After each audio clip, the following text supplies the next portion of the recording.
Good afternoon. Welcome to the January 17th, 2023 regular council meeting of the municipality of Jasper. Councillors, you have today's proposed agenda. Are there any additions, deletions, or other changes to be made to the agenda? Mr. Gibbon. Your worship, subject to anything else that the council would like to see, administration would like to request an addition of an in-camera item. With respect to a legal matter, we would suggest that it could follow the delegation portion of the agenda, and there may be an item that would come out to the regular agenda. So, administration would like to make that request of council before you approve the agenda. Thank you, Mr. Gibbon. If it might result in another matter for the public portion of the meeting, should we add that at this time as well? We could just do a placeholder 6.8, assuming that we get to that. Yes, your worship, that's perfectly fine.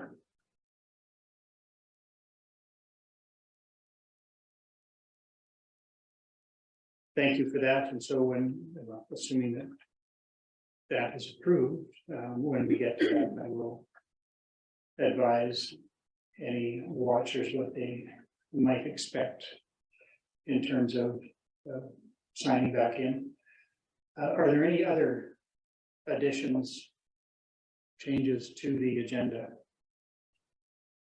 I'd have a motion, please, because I can't accept it, for Mr. Gibbon to add, I'll call it agenda item 5.1 in camera and 8 or 6.8 additional business matter arising from in camera to today's agenda.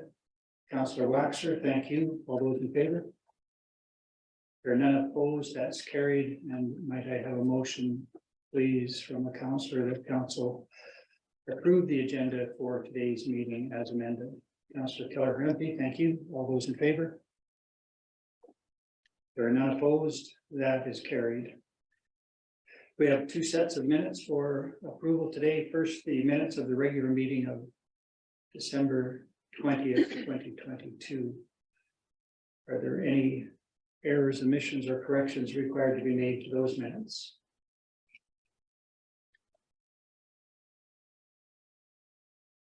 If not, may I have a motion, please, the council approve the minutes of the December 20th, 2022 regular council meeting as presented? Councillor Hall, thank you. All those in favor? There are none opposed. That is carried. And similarly, with respect to the minutes of the regular meeting of January 10th, 2023, are there any errors, omissions, or corrections required to be made to those minutes? And if not, may I have a motion, please, that council approve the minutes of the January 10th, 2023 committee of the whole meeting as presented? Councillor Wilson, thank you. All those in favor? There are none opposed. That is carried. There is no correspondence on our agenda. Mr. Gibbon, I presume nothing has arisen that requires our attention. There are no delegations listed, and there appears to be no delegation in the room. So that takes us to our additional item 5.1, an in-camera matter. So, subject to a motion to move in camera, Mr. Gibbon, can you give an estimate of the time that you think might be required? Your worship, I think to discuss the items, I would say about 10 minutes, but maybe just for certainty of the viewing public, we could return in specifically 15. That way there's a bit of time in case I've misestimated or if council has additional questions. And that would have us returning at 1:50, 1:45. I'm inclined to say 5 to 2, just because you never know when. I don't want to have people waiting. I prefer to give them a set time, and if we have to languish for a bit, we will, but better us than them. So might I have a motion, please, to move in camera at 1:35 PM. Councillor Glasser, thank you. All those in favor? There are none opposed. That's carried. So we will move in camera. I take it you will just stop the feed, Ms. Acorn, and we will reconnect with the public at 1:55.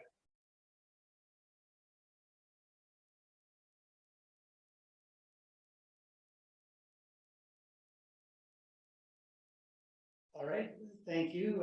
For any members of the public who were waiting, I apologize that we were 5 minutes longer than even the extra 5 minutes that I had allowed us.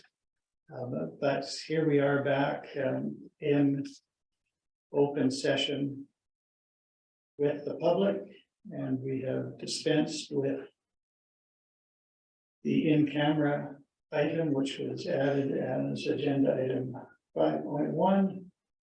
which takes us to agenda item 6, new business. 6.1 is simply a bylaw summary, so we can begin with section or item 6.2 in our agenda, supplementary assessment of improvements and supplementary tax bylaws, fairly routine matters. Mr. Given, do you feel any need for an explanation?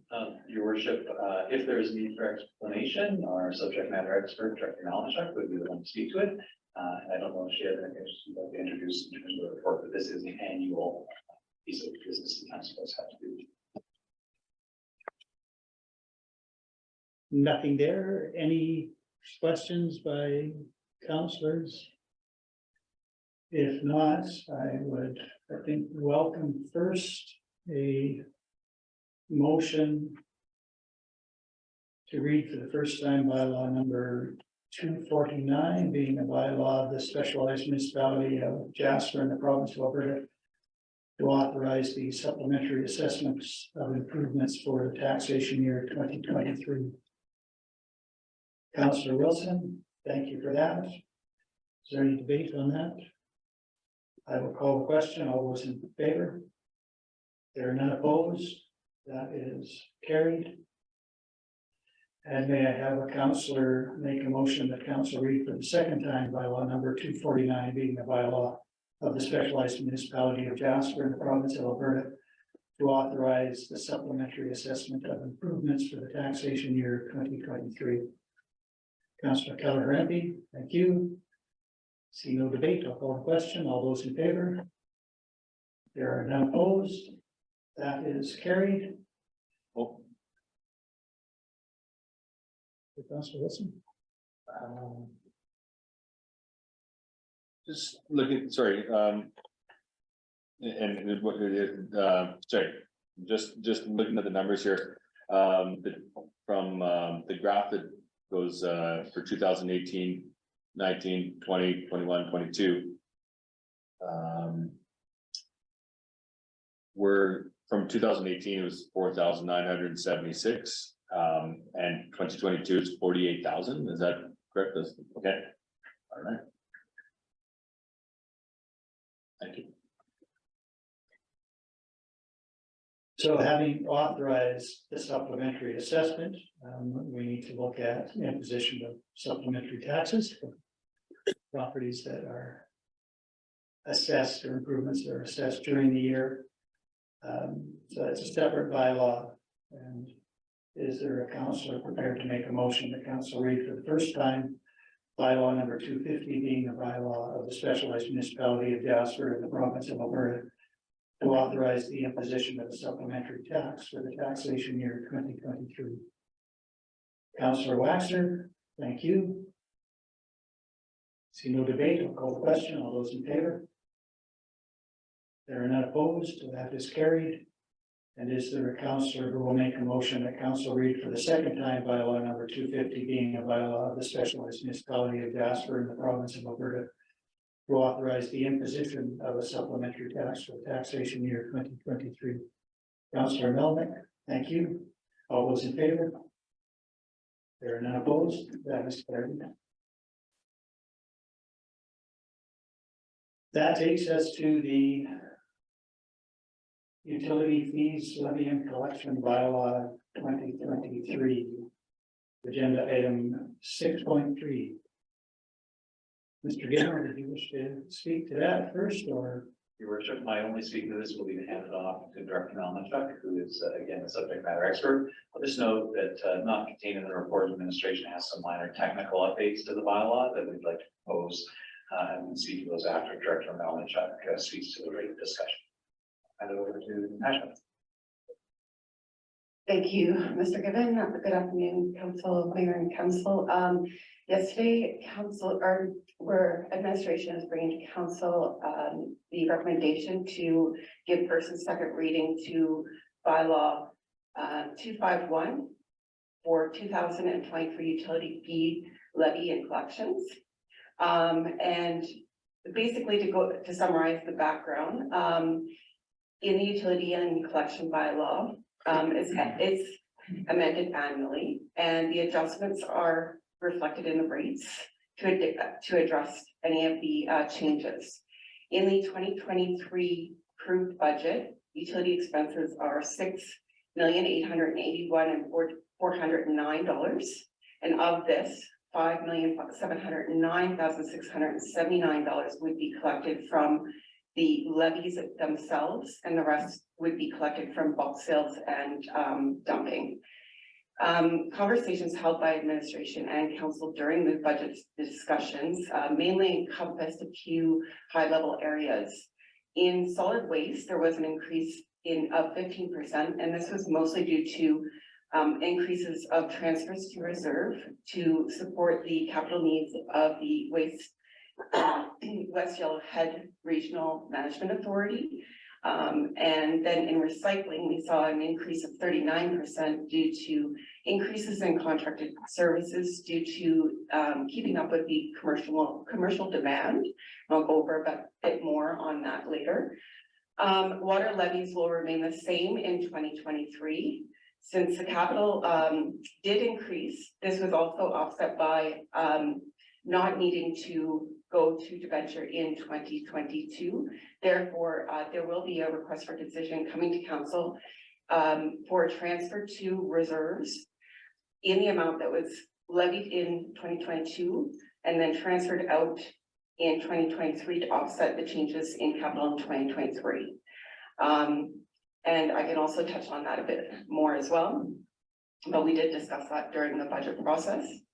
And sewer increases were felt in capital for the 5-year plan, increased to reserves for the asset management, and also some increases in connections due to having increased, connection and consumption due to having changes in contracted services. So facing the increased cost of recycling, especially to go over that part, there was some discussions brought up during budget discussions that there might be some inequities in how things were charged out for recycling, as in the past it's been the same charge for residential and commercial properties. Operations has indicated that over the peak summer season, it has seen increases up to 88% above observed typical off-peak months. So this increase is a direct reflection from busier months for food and beverage, grocery, and hospitality sectors that increase all of the recycling products coming to the municipality. Therefore, all of this has increased the amount of expenses that are due to from the municipality. Therefore, we have discussed an increase there in the increase to the commercial only.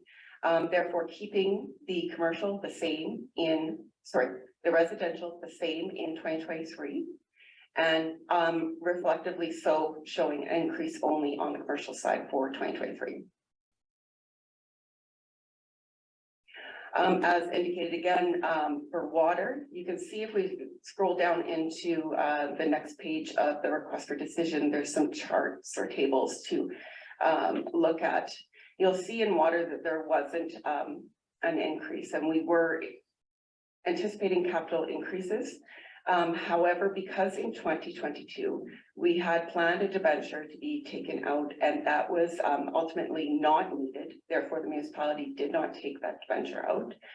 The request for decision will come back to council shortly to move that debenture funds that we collected in 2022 to a reserve and then transfer them back out to offset the expenses in 2023. So that's why you don't see any changes there. In 2022, you can see that there's changes from 2022 to 2023 in the sewer area, and it works out to be about 22.3% increases there for the capital side that you're looking at there. And there was also a flip in the need of water and sewer. So you can see the difference between water and sewer in connection charges. And also on the last table about garbage and recycling. So you can see that the charges have gone up for garbage in residential and commercial areas. Recycling will stay the same in the residential section, but it has gone up by $509 in the commercial annually.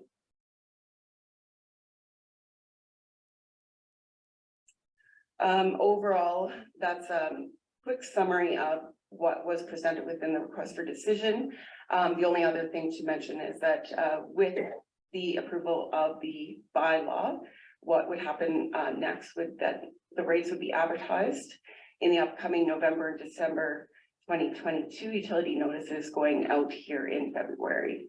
So that's how the utility rates are advertised and seen by the public before they receive their January, February 2023 bills. And I believe that Mr. Gibbons has one change to also mention. Thank you. Your worship, in addition to the more material things that Director Melnichuk was speaking about rates, administration has some improvements with respect to the language in the utility bylaw. Under item 3.1 and 4.1, the language there is a bit convoluted and it includes some of the methodology of calculating rates actually in there. Administration believes that there's a clearer way to express this, and so would like to recommend a change to council.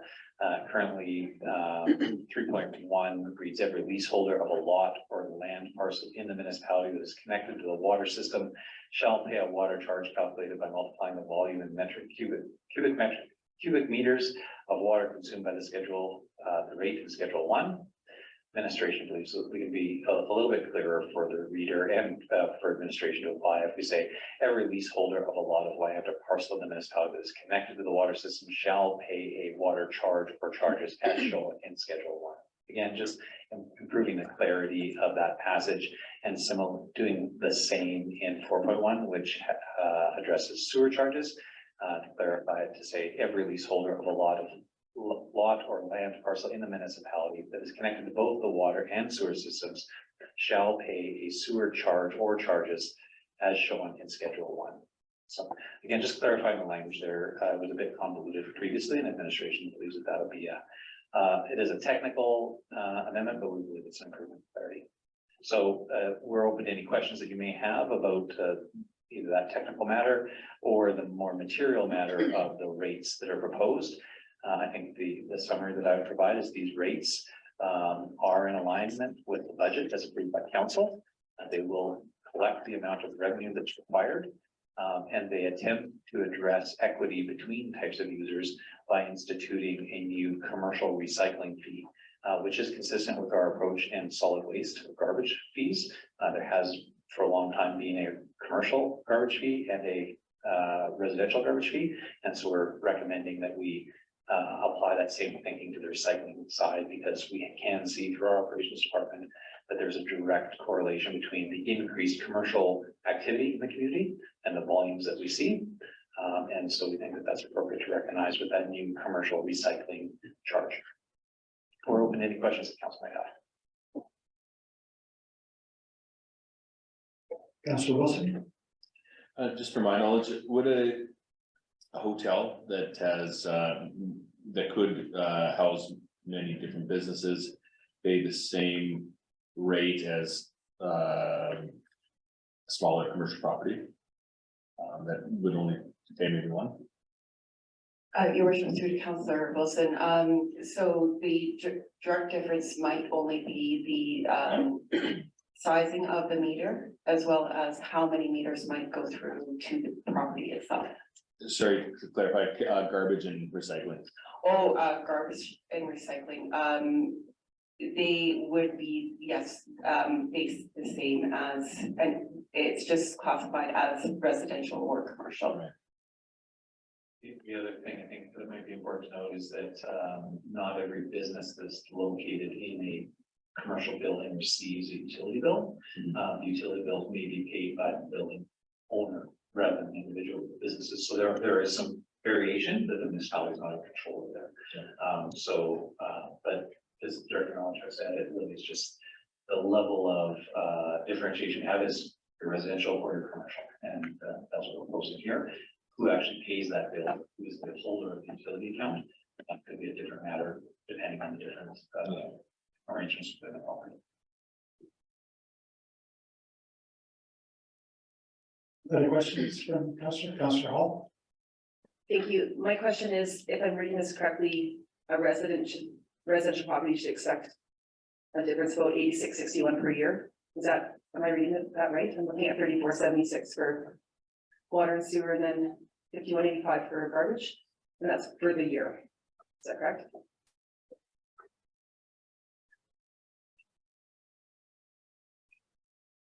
Sorry, I'm just trying to follow the numbers that you pulled. Your worship, through to Councillor Paul, may you clarify again which numbers you pulled?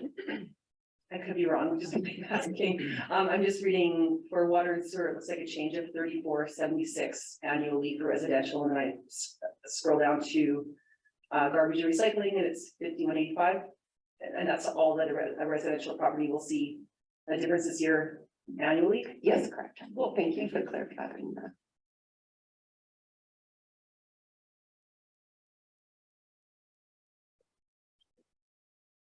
Any other questions, Councillor Callahan? So apartment buildings, are they under commercial or residential for the increase in garbage and recycling? Your worship, through to Councillor Keller MB. The apartment buildings are considered residential, and they have the connection fee for water, and sewer. They have the capital fee for water and sewer, and consumption for both as well. For garbage, it's their own fee, and it is residential as well. And for recycling, it is by unit that they pay for the recycling as well. Thank you. You're welcome. Councillor Wilson? And just for fun, a commercial building on Main and residential on Second. Yes, Councillor, sorry, your worship, Councillor Wilson, yes, so it would be still considered an apartment on top of the commercial building, yes. So the residential rate that they would receive, but the commercial below would receive the commercial rates. Okay, split. Yeah, get both. Okay, yeah.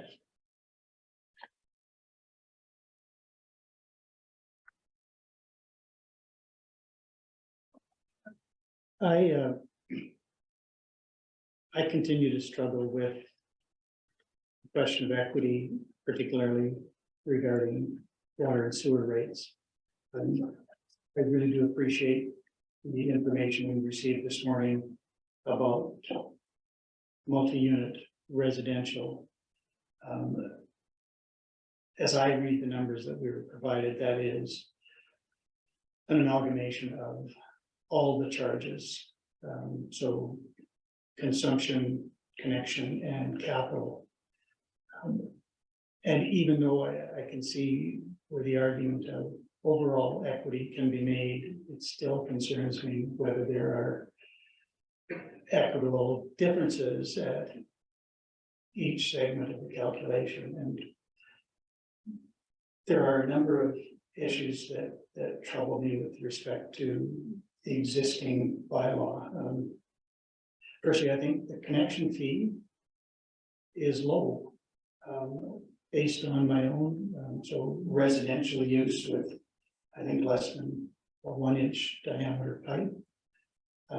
My water connection, just the privilege of, and the security of turning on a tap 365 days and having water.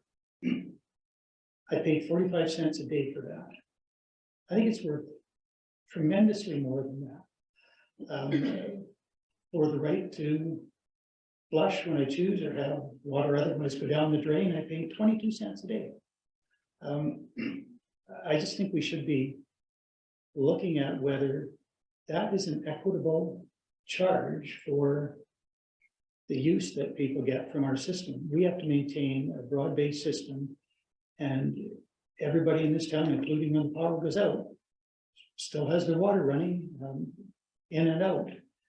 And I think we should look at what is equitable in terms of connection and in terms of consumption.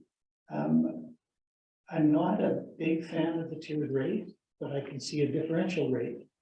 And it seems to me that we could look at a residential rate, so people are simply using water for their own purposes, and a commercial use of water rate, which wouldn't necessarily apply to all commercial properties. So if somebody runs a gift store or a clothing store and they have a washroom for their own staff, it's not a commercial use of water. I think we could justify they pay the same as a residential rate for consumption. But for a business, a restaurant that has to wash dishes or use water for preparing meals or otherwise, or a laundromat or a brewery, or even a coffee shop that takes water and adds value by putting something in it or something through it, I think I could justify a higher fee for the commercial use of the water that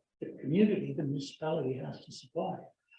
And so I think we could look at removing the tiers, which are only volume based, and having something focused more on the use for which the water is being put. And a commercial use, I think we could justify a higher fee. And I am still uncertain about how the capital charges actually relate to the size of the pipe. So I'm at a loss as to how we might reconfigure Schedule 1 to bring greater equity. And so I would leave it alone, but I just invite the discussion. I appreciate there is an administrative need to get this resolved so that the billing cycle can continue and people have a degree of certainty. But I would really invite council to reconsider whether, now that we've been at this for a year, we could or should adjust course to try and achieve greater equity.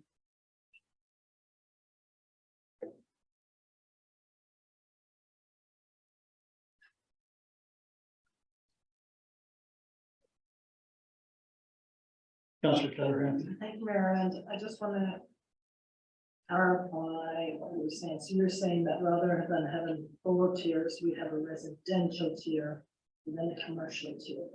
And within that residential tier, businesses that, as you said, just using washroom or water for the staff should be part of the residential, and then commercial, whether it's restaurants or hotel rooms, they have the commercial. And then you would see apartment buildings falling into the residential. Yes, yeah, that's the way I would see it. And I'll answer the question. I'll turn to you right away, Councillor Wilson. Conceptually, it is the use to which the product is put that matters more to me than even the volume. And so to come up with fees, I would need more information. I mean, I appreciate that we still want to make the entire operation a cost recovery one. So I would need to know how many total cubic meters we deliver, and what the ultimate consumption charge is, so you could start dividing it up that way, but I would need more information to get that, but yes, I'm interested in, rather than tiers, a fee based on the use to which the product is put, and yeah, I don't see why a gift story, and I appreciate that the volume charge maybe equals it out, but it's a bit indefensible when I'm challenged by residents, or why is that the system? So if we were charging more for those who are making a profit from using the product we supply, I think I could justify that easier in conversations. But Maybe it's something that council and administration need to explore in 2023, and maybe then make adjustments for 2024 budget. Yeah, I see a workshop coming up down the road. well, and we did have one, and we didn't get real resolution. Councillor Wilson. Because you invited the conversation, I wanted to respond, and so you're suggesting there should be some descriptors to the usage of the water and that everything, but I would argue that there's already descriptors. And I'm looking at all 4 tiers: residential, small commercial, which would be your example of a bathroom in a commercial building. And that the difference between residential and small commercial is in water consumption is 2 cents. So they're not at a real disadvantage of if you're in tier 2 rather than tier 1.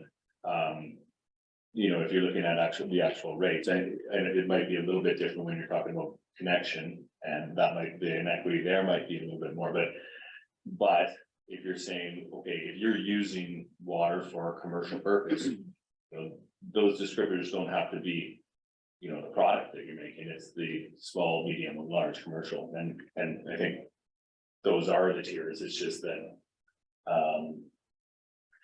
if you're using more, you're going to be jumping into it in a higher tier, and honestly, the rates for the water are I think quite acceptable. If you're going out from tier 1 to tier 2, it's 2 cents for water, 2 cents for sewer. I disagree, though, that the example property type is descriptive. That is merely a volume-based charge. Call it whatever you want. The fact is that multi-use residential properties are often aggregated. And so even though it's totally a residential use, they will be assessed a volume charge based on the volume.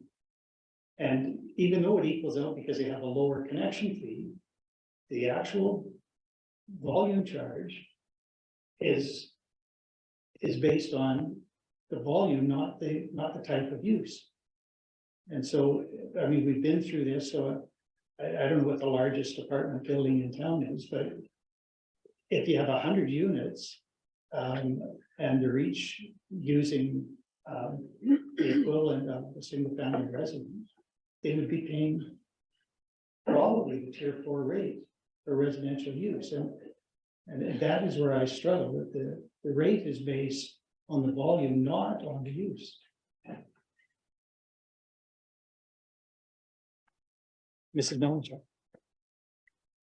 Thank you, Your Worship. I'd just like to clarify on the question asked by Councillor Wilson about the charge for the commercial with apartment buildings on top. It actually is, oh, I apologize, charged at the commercial rate because there is the 1 meter connection going into that one commercial building. So it is charged at that commercial rate. I apologize for that. Yeah, and thank you. My question again was more, and I thank you for that info. It's good, but was garbage and recycling, it would be the commercial rate. Yes, because it is a commercial building. So I just wanted to clarify. Thank you.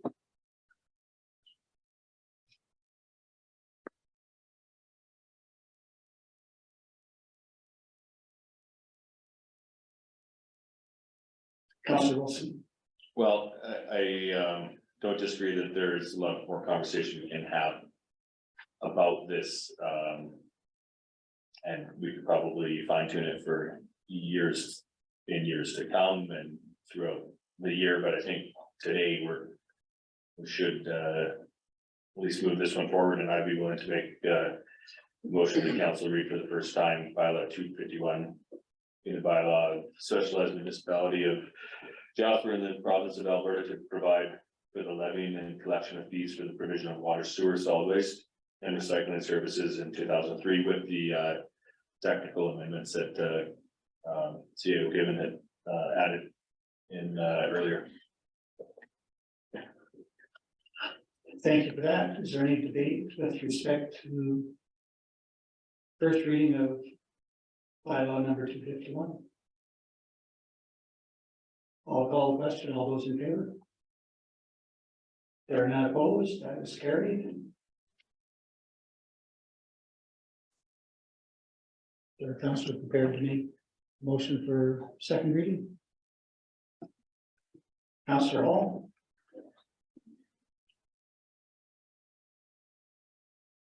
I would make the motion that council read for the second time bylaw 251, being a bylaw of the specialized municipality of Jasper in the province of Alberta to provide for the collection of fees for the provision of water, sewer, solid waste and recycling services in 2023.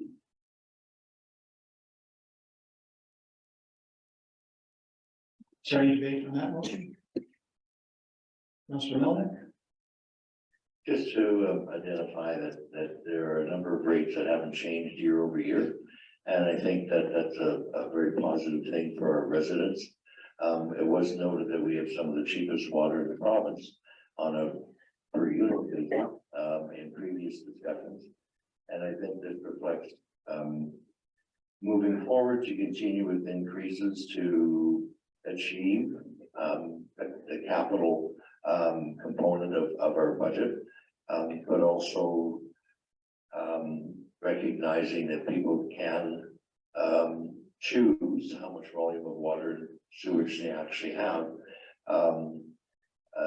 at their individual properties.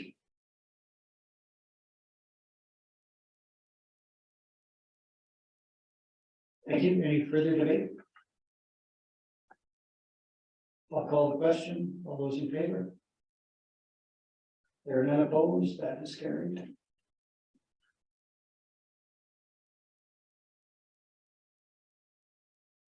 That takes us to agenda item 6.3, I think. Sorry, 6.4. Jasper Community Team Society MOU and Board appointments. And we're going to look at Director Reed, I presume. Thank you very much, Your Worship. And as discussed last week at committee, this is before council now for adoption and hopefully assigning a member of council should the MOU be adopted. And of course, I'd answer any questions if there are any.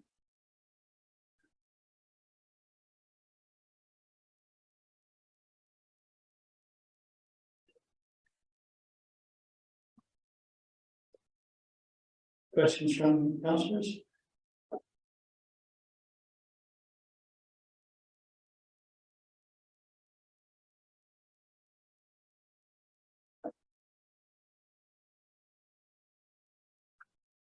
In the absence of any other questions, I have some new ones. As you might have feared, Director Reed, just of interest, I did go on the website for the Jasper Community Team Society, which references the Jasper Community Team. And I wonder whether whoever maintains the website might be encouraged to update it. It shows that Councillor Demota is an ex officio member of the society, but I think is not currently the case. And it shows that although it doesn't say Councillor Waxer, it just says Kathleen Waxer is an invited officer. So things are going to change, but it's important in this context that information is more or less current, but it's not your information. So I just wanted to know. If I may, Your Worship, they have their next meeting January 25th, and it is to bring new members onto the board and elect hopefully one or two co-chairs. And so I will include that in my correspondence with them this week. So thank you for pointing that out.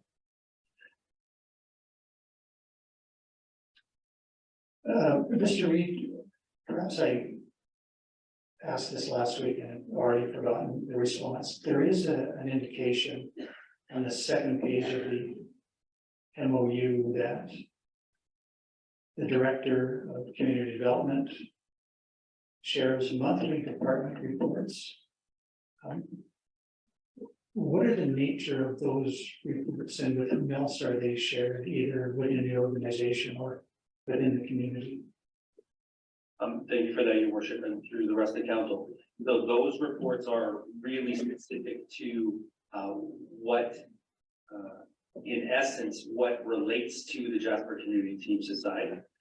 We do speak of, in general terms, the programs that are available through the outreach office. And we do talk about the statistics of what kind of traffic we're seeing and where the needs are. And then, of course, the trends and gaps that we see through things like community conversations. Those reports, of course, are public. I do use those reports when I create my quarterly report to council. That same information is included in that quarterly report. Does that answer your question? Thank you. And I think my final question at the very conclusion of that second page. You referenced that the municipality will appoint a member of council to be an ad hoc, non-voting representative, right? It's minor, but is it ad hoc? Right? Ad hoc meaning sort of as necessary, kind of implying task oriented. I think it is more permanent than ad hoc. Thank you, Worship. Through the council, it is certainly, and perhaps with your background, you can advise on the legalities of. It is not meant to be sort of as needed or ad hoc. It is meant to be an ongoing posting because it's always needed. The idea that council would be connected to the information that forms one leg of that stool that holds our community in its hands is definitely not sort of program or project based. It's ongoing relationship based. And I believe that wording came from their incorporation documents. So there is, of course, this spring, they are going to have a membership turnover and they're going to be reviewing their documents. So there is an opportunity to correct that at that time, I suppose. Right, I might just suggest if it's acceptable to the society that wording be altered just slightly to drop the ad hoc reference. We will annually appoint a representative of council to sit if they want a non-voting representative on their board. That's what it should say, but not ad hoc. Those are all my comments. Anything from anybody else?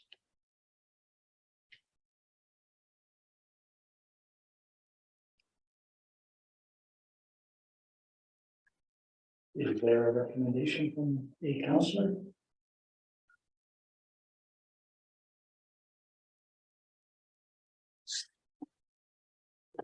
Councillor Boxer. That committee adopt the attached memorandum of understanding. I'm just trying to figure out how to get rid of the word ad hoc in the motion. And that council assign a member of council to attend meetings of the Jasper Community Team Society board as non-voting members.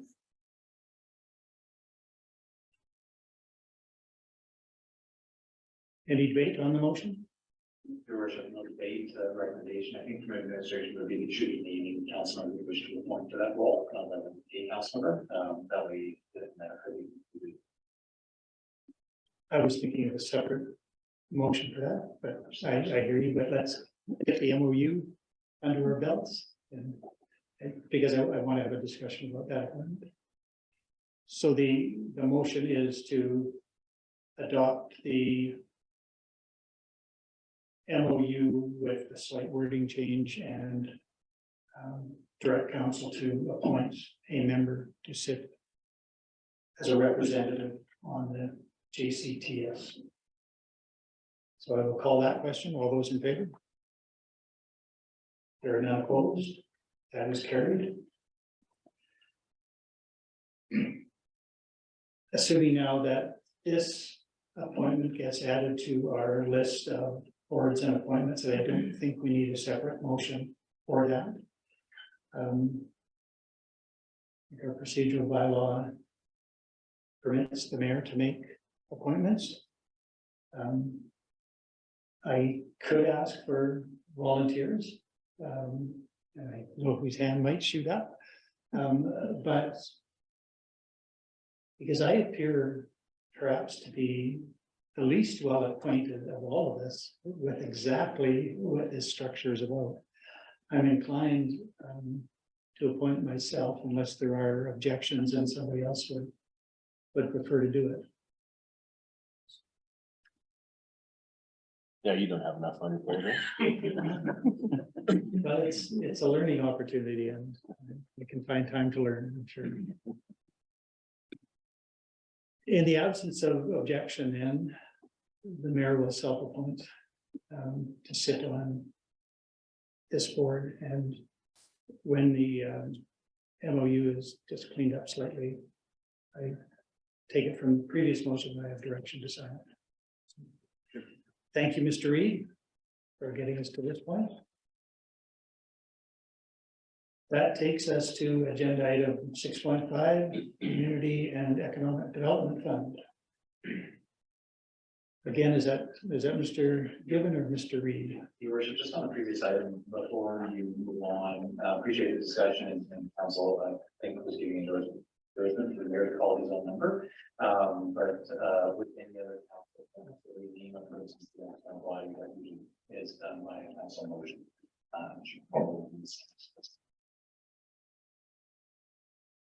Great, does someone make a motion? Councillor Hall?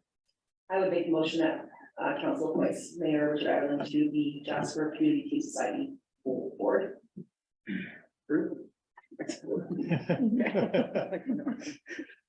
Because everybody is so conversant. All right, if there is no debate, I'll call a question. All those in favor? There are none opposed. That is carried. Thank you, Mr. Given. And so I will go back then to Community and Economic Development Fund. Mr. Reid, is that you again? Yes, sir. Thank you. Your worship through the council.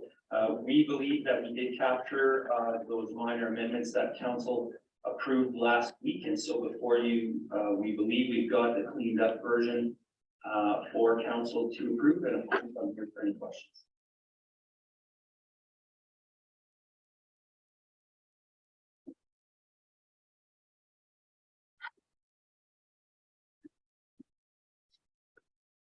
As I wait for councillors to ask their questions, may I ask you, are there administrative procedures that have been drafted? Thank you, worship through the council. The administrative procedures are currently being, normally being drafted in the background. They are not yet complete. Part of what we hold back on is whether or not there are going to be any more changes. So should this be approved again today, then we would get to work in earnest so that we weren't spinning our wheels, sort of inventing a wheel that didn't need to be invented per se. So they will be developed very quickly once this is approved.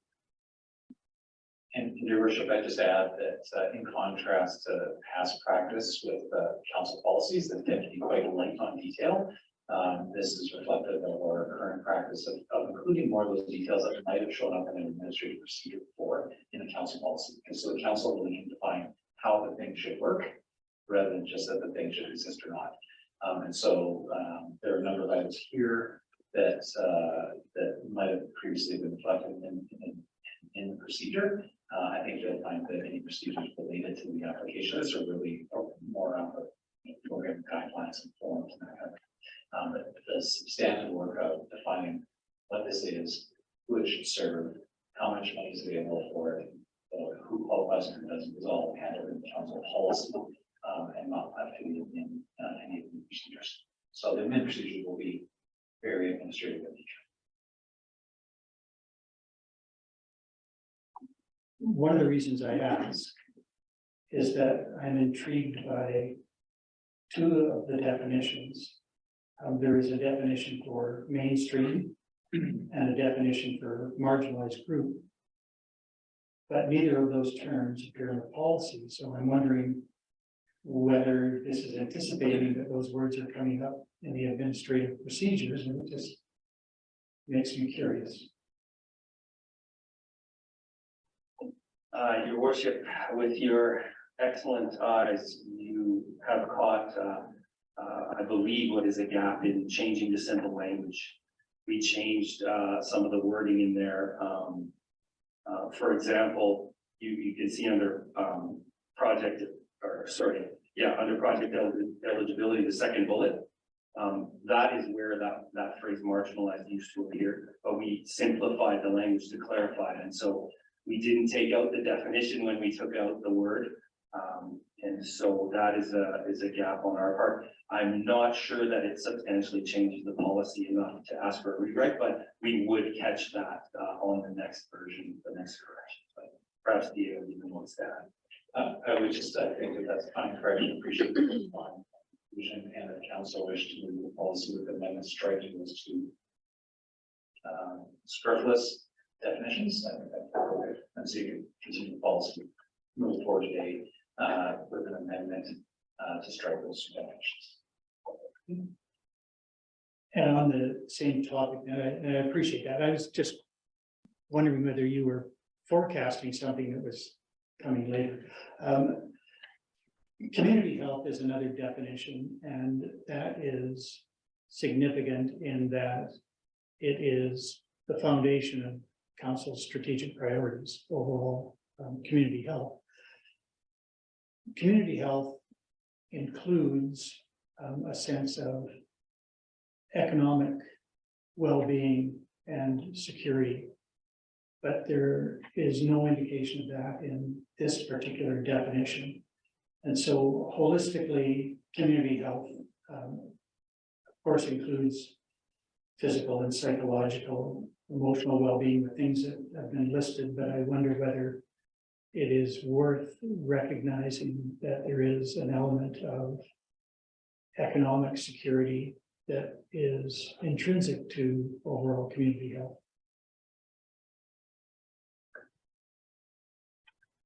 Thank you, worship, through the council. I would agree, and that is another bit of growth for us. We could certainly be more aware of including that. We do come from that social and recreation side of things, so we're not always putting economics there, but your phrasing is absolutely correct. Economic health is definitely a key component to a healthy community. And so I would appreciate that feedback, and if you wish to move forward with that policy with another amendment, that would be great.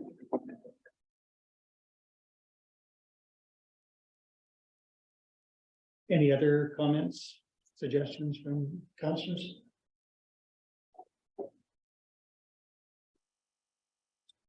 Councillor Wilson?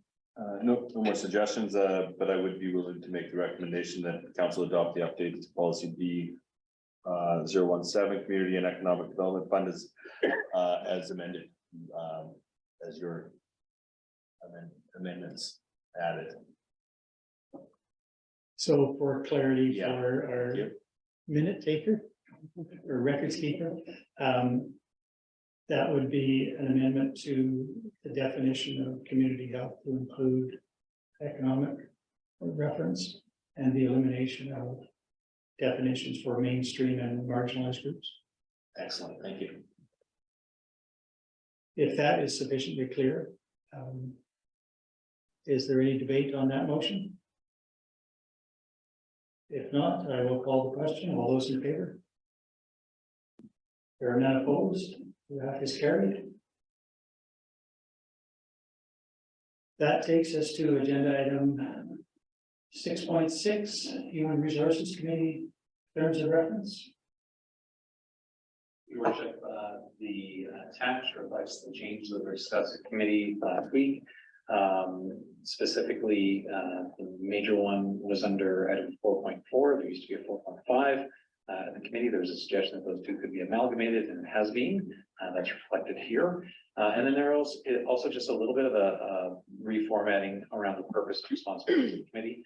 There's now section 1.1, section 1.2, and 1.3, and successfully 1.1 in order.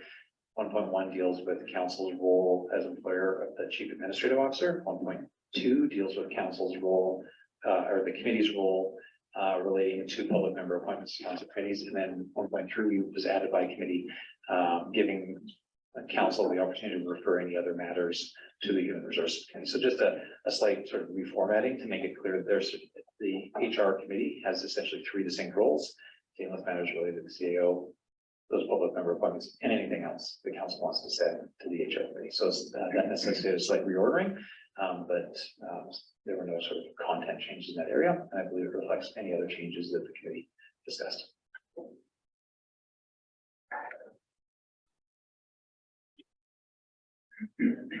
Councillor Waxman. I'd like to make the recommendation that council approve the Council Human Resources Committee terms of reference as presented. Thank you for that. Councillor Waxer, is there any debate on that motion? I think it was introduced as a recommendation, but I think it's a motion. All right, I would call the question. All those in favor? There are none opposed. That is carried.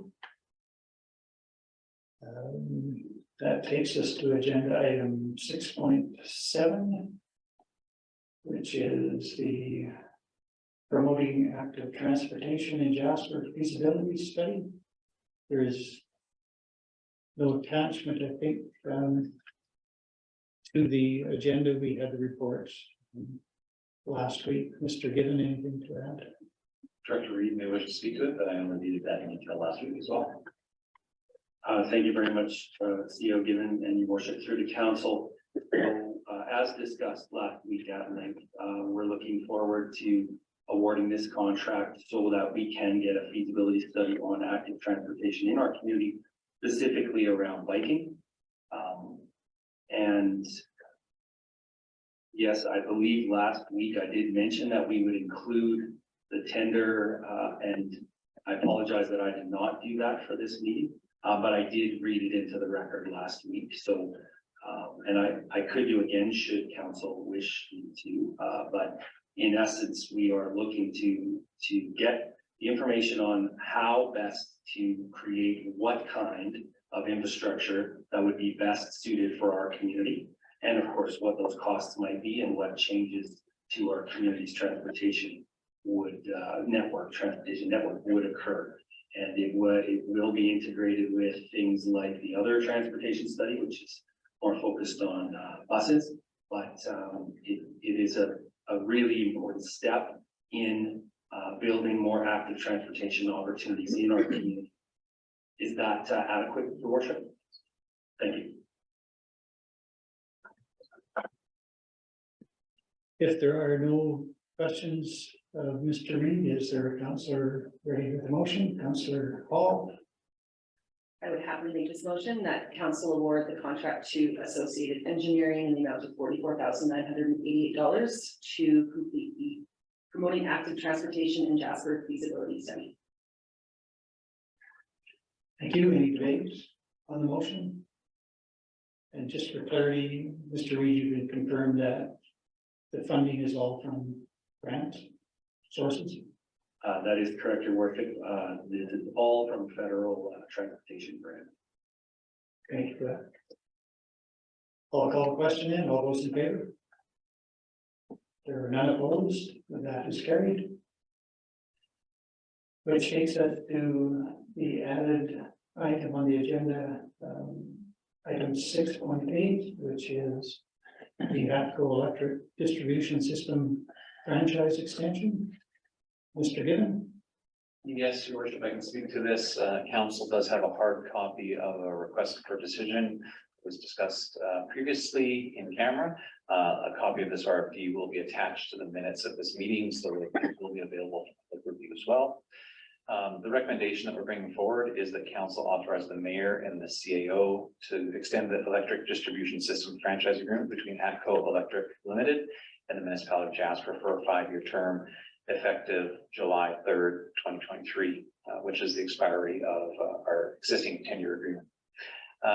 As we discuss this topic, it's important to note that what we're discussing is specific to the ATCO's role in distribution of electricity. And so this is, in the simplest sense, this is the wires inside the municipality that bring electricity to individual properties, as well as the streetlights up and down our municipal streets.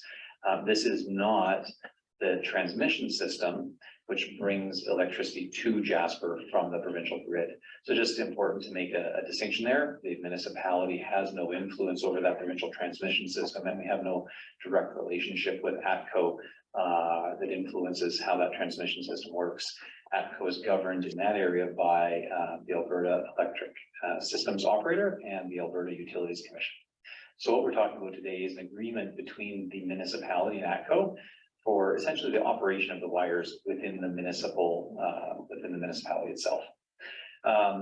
In 2012, the municipal council approved a bylaw that provided authorization for the mayor and the chief administrative officer to enter into a franchise agreement with ATCO for the right to provide those distribution services that I was referencing within the municipality. And subsequently, the municipality formally entered into the franchise agreement with ATCO in 2013. As I said, it was for a 10-year term, and we're getting up to the expiry of that 10-year term. The franchise agreement provides the opportunity for a further 5-year extension.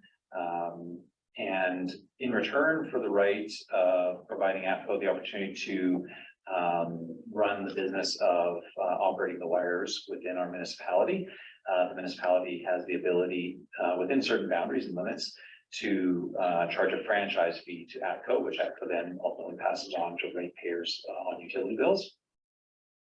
The municipality collects a franchise fee of approximately 8% of distribution revenue, and in 2023, our budget includes an expectation of approximately $375,000 in electric franchise fee revenue. In return for granting that franchise, the agreement provides ATCO with the exclusive right to deliver services, including the provision of electric distribution service, the right to construct, operate, and maintain that electric distribution system, as well as the required use of designated portions of our public property like roads, right-of-ways, or other lands the municipality controls or operates. So essentially, we give them the right to operate on public property and to run that business on our public property within the municipality through this franchise agreement. In terms of the agreement itself under the MGA, if a franchise agreement is not renewed, it remains in effect until it's formally terminated by either party, which does require 6 months notice and ultimately requires approval of the Alberta Utilities Commission. If the municipality provides notice of the intent to terminate, the municipality has the right to purchase the systems and essentially the infrastructure that's within the municipality and take on the responsibility of maintaining and operating those systems itself, or seeking some other contractor to do so. So while the 2012 bylaw explicitly provides the authorization for the mayor and the CAO to enter into that agreement and to sign up any subsequent extensions to that agreement, good governance, I think, suggests that the authorization should arise by a motion of council, and that's what the resolution is recommending here today. I'm happy to answer any questions about the recommendation or about the franchise agreement. As I said before, the RFD that's being presented today will be attached to the minutes, And as an attachment to the RFD, the electric distribution system franchise agreement between the municipality and ATCO will also be attached because it is a matter of public record. Your Worship, I'm happy to answer any questions. Thank you, Mr. Given. Councillor Wilson. Two questions for council and the public. The first question would be, can you speak to the approximate provincial average of franchise fee charged by other municipalities? Thanks very much, Councillor Wilson. So as I referenced, the municipality of Jasper charges approximately, well, actually not approximately, exactly an 8% franchise fee on the electrical distribution system.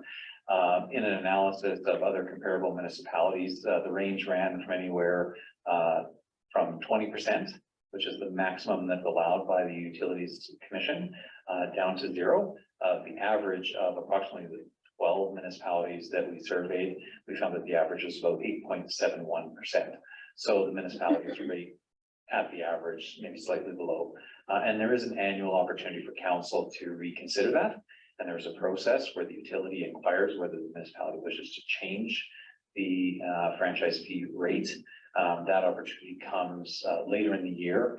And if council wished to do so, then that would be a matter of discussion at budget and would not be applied for the 2020 until the 2024 year, and would be subject to approval by the Alberta Utilities Commission. So again, to be clear, like if we increase that rate, in reality, it gets passed on to our residents. That's exactly right, Councillor Wilson. Every resident that received an electrical bill can see the franchise fee that they pay on that bill. It sometimes is called local access fee, but it's essentially a flow through that goes from the municipality to the utility provider, then flowing it through that cost through to utility ratepayers. And just the timeline, if we were ever to consider that, it would be at this point, it would be at the future date. That's right, Councillor Wilson. The Alberta Utilities Commission has a well-defined process that requires public advertising. The municipality did revise this rate in 2022 and with that council approval. And that opportunity arises in the latter half of the year. So in sort of the June or July timeframe, the utility provider will inquire whether the municipality wishes to make any change. If there is a sense the municipality would like to, then they begin that process of public advertising. And that ultimately would be a discussion first at council budget discussion that gets concluded by the end of the year through the AUC, the Alberta Utilities Commission.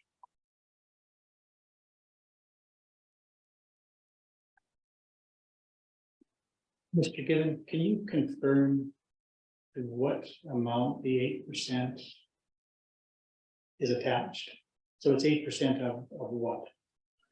It's 8% of the distribution charge that the utility charges. So not 8% of the cost of electricity, but 8% of the cost of distribution revenue that the utility bills out. And so ATCO annually gives us a forecast of what they expect for distribution revenue.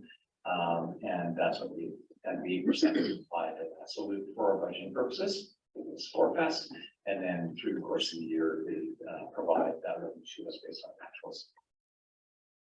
But is that distribution charge as subject to fluctuation as the energy charge? So I'm just wondering, in terms of our own budgeting, how solid is the number that we budget? So we budget 8% of an estimate for the distribution charge. Is the distribution charge likely to be right on the estimate, or is it one of those charges that is subject to significant variation with the cost of electricity?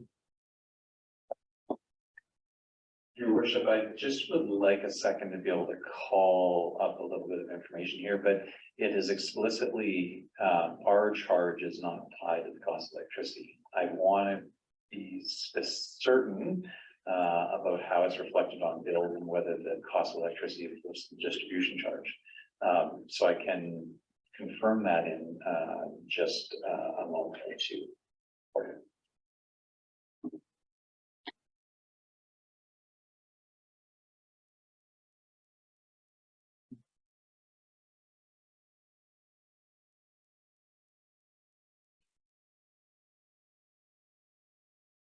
So, sorry, Your Worship, and again, recognizing this is just a pretty quick look.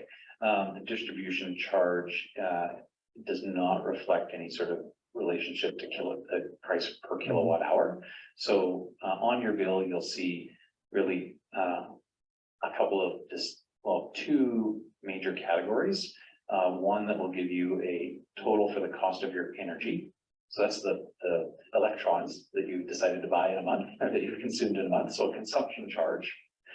And then there are delivery charges, a total for delivery charges. And in those delivery charges, there is a distribution charge, right? And that's what we're talking about here.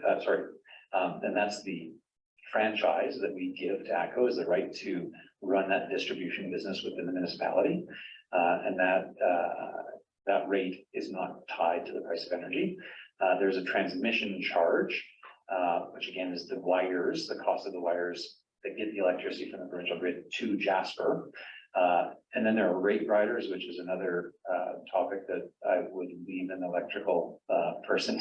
There's the ability for utilities to claim back certain costs or to have other certain costs that are not influenced by the municipality and have to be separately approved through the AUC. And then on our bills here, you'll see a local access fee and then in brackets Jasper, and that is a reflection of the franchise fee. So the distribution charge and the resulting franchise fee are not tied to the cost of electricity. And I ask only so that members of the public can be aware that as their consumption charge goes up, that doesn't mean that they're also tagging on an extra 8% of the consumption charge. They're paying 8% of a distribution charge, which is more stable, less subject to fluctuation. Thank you. Councillor Wilson. I'd be willing to make the motion that council authorize the mayor and chief administration officer to extend the electrical distribution system franchise agreement between ATCO Electric Limited and Municipality of Jasper for a 5-year term effective July 3rd, 2023. Thank you for that motion, Councillor Wilson. Is there any debate on that motion? I will call the question. All those in favor? There are none opposed. That is carried.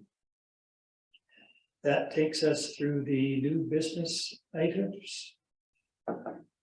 Agenda item 7, notices of motion. We have none. Agenda item 8, council reports. Councillor Keller-Renty.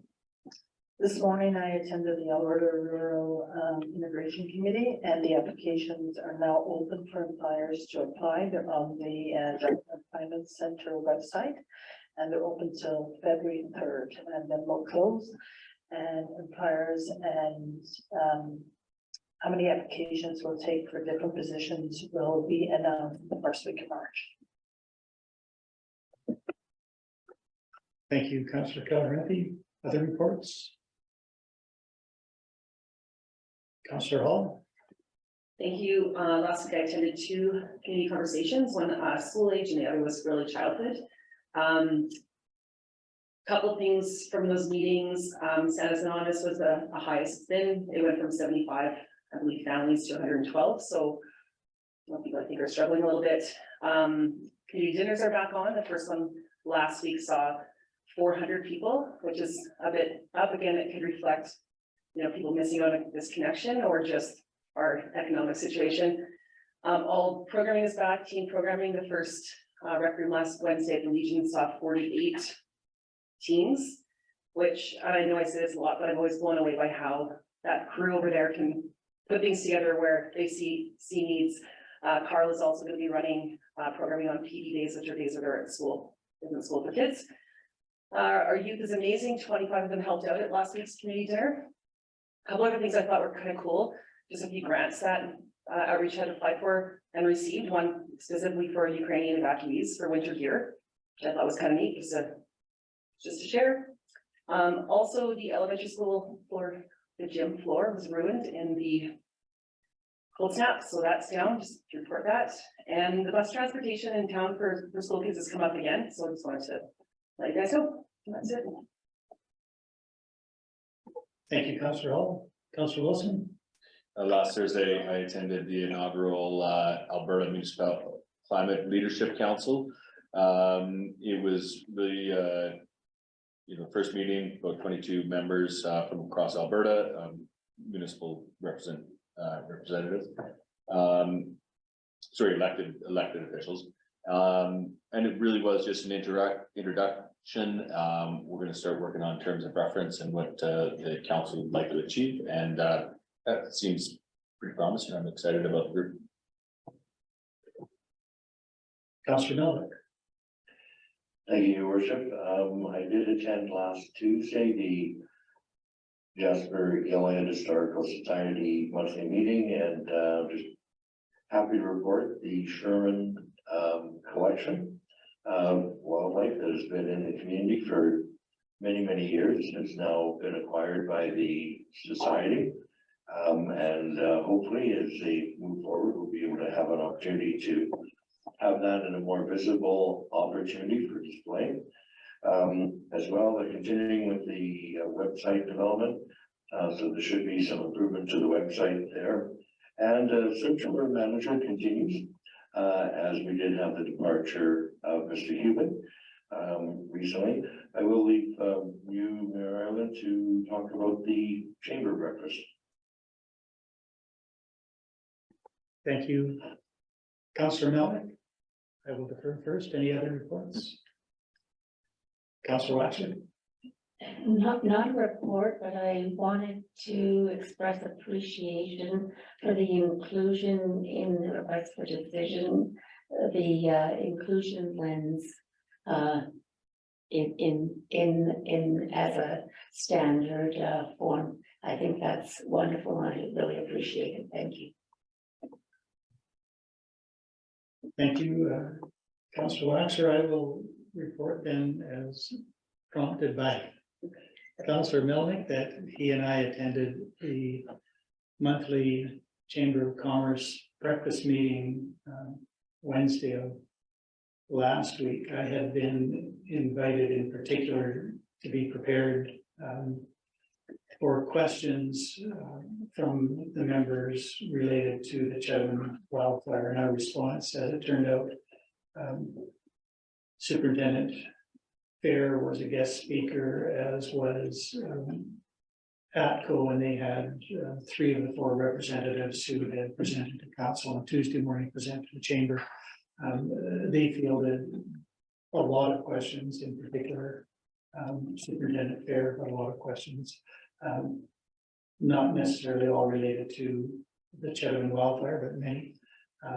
There were no questions directed toward the municipality, so my preparation was for naught, but since I was there anyway, I did speak to the crowd just about our sense of what was happening, and in particular the efforts of our emergency coordination center and all that they did. And there were great feelings of appreciation expressed towards the reception center, which was opened and manned by the municipality. So it all went, I think, relatively well. I reported to council by email a week or so ago, I think, about ongoing efforts with respect to Banff and Canmore. So those continue. We made a submission for consideration in the provincial budget. The deadline for submissions, I think, expired on the 15th of this month. So our submission is in there to have the province look at the particular needs of our tourism-based communities. We are getting some positive signs that at least they're paying attention. And so the mayors and the CAOs have been invited to a follow-up meeting with the Minister of Municipal Affairs next Tuesday morning. I will attend that remotely, but it is likely that I will miss at least the opening of our committee of the whole meeting next week, so that I can be in virtual attendance with the minister relating to our efforts. So it is relatively good news. At least we are continuing to get audiences with those that we were seeking audience with good indication. And those are my reports.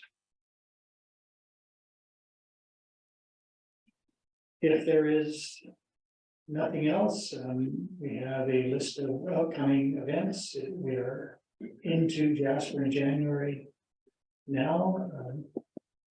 I expect there's a street party on the Saturday the 28th.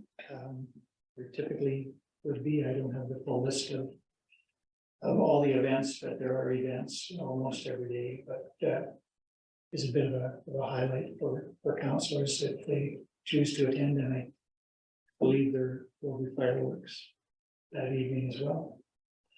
And next week we have our strategic plan review. After our committee of the whole meeting, we will commence that.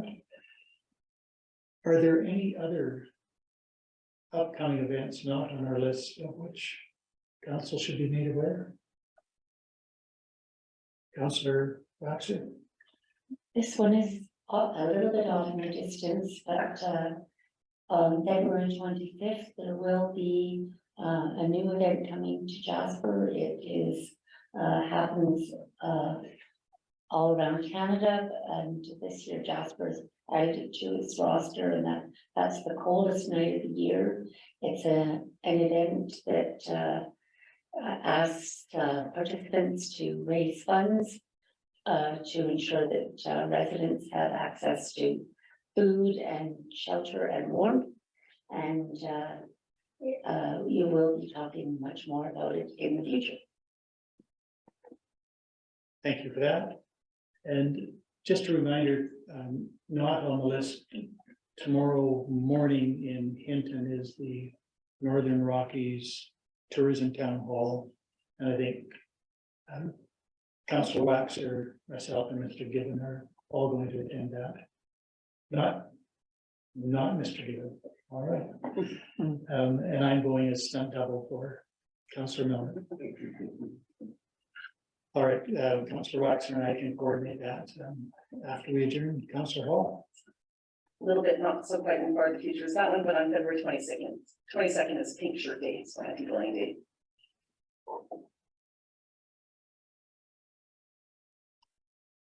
Thank you for that, Councillor Hall. If there is nothing else, I would entertain a motion to adjourn. Councillor Keller-Happy. All those in favor? There are none opposed. We are adjourned. Thank you to members of the public who tuned in and watched the proceedings, and I apologize again, we didn't get back after our in-camera session quite as quickly as I had hoped, so thank you to those who exercised patience during that portion of the meeting. And thank you all, and we will be back next Tuesday morning at 9:30 with Committee of the Whole. Thank you.